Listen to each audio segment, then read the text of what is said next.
It was early morning on the island of Sodor. Duncan was waiting for Peter Sam, who was bringing some trucks for him to take to Strawberry Grove. Duncan was also to take the headmaster and a new organ. While they waited, the headmaster played a lively tune. Peter Sam had steamed all through the night to bring Duncan his wagons. But as he approached the junction, a low-hanging branch knocked his whistle off. This meant he couldn't work until he got a new one. "I can't run on the tracks without my whistle," chuffed Peter Sam. "That would be too dangerous."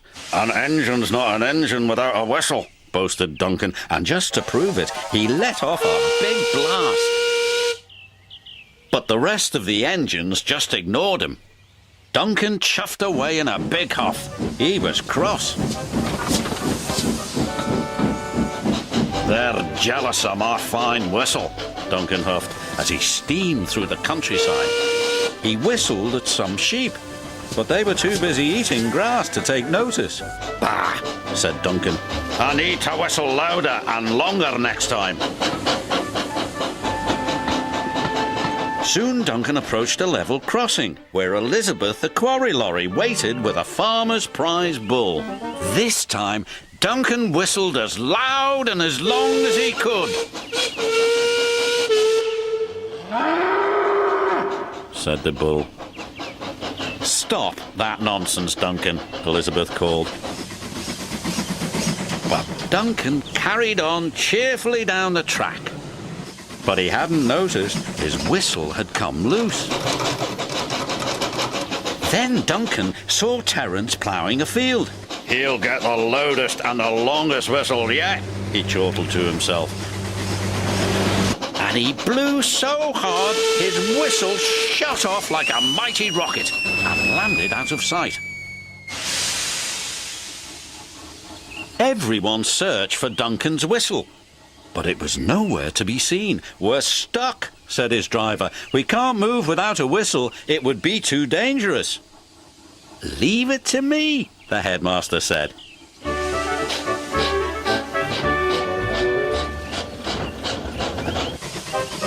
For the rest of the day, Duncan didn't make a sound, but the headmaster's organ did.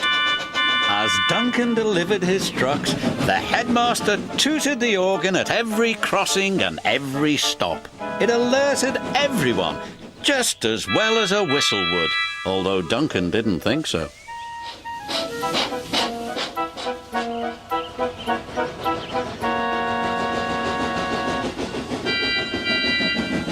Finally, Duncan finished delivering the last of his trucks.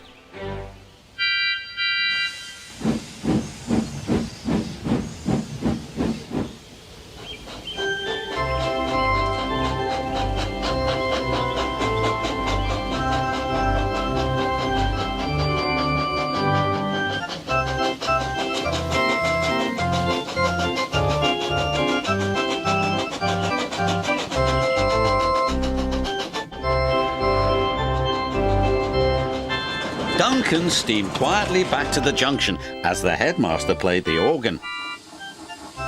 "Look," Rusty teased, "it's Duncan the musical engine." "Let's whistle along," said Rheneas. "Toot, toot," said Skarloey. But Peter Sam, who had a shiny new whistle, felt sorry for Duncan. "You really did well to deliver your goods without a whistle," he said. "D'you think so?" said Duncan, cheering up a bit. "Absolutely," said Peter Sam, "even though an engine's not an engine without a whistle." "Or an organ," chuckled the headmaster, and he tooted the organ. And all the engines tooted back, except Duncan, who just grinned.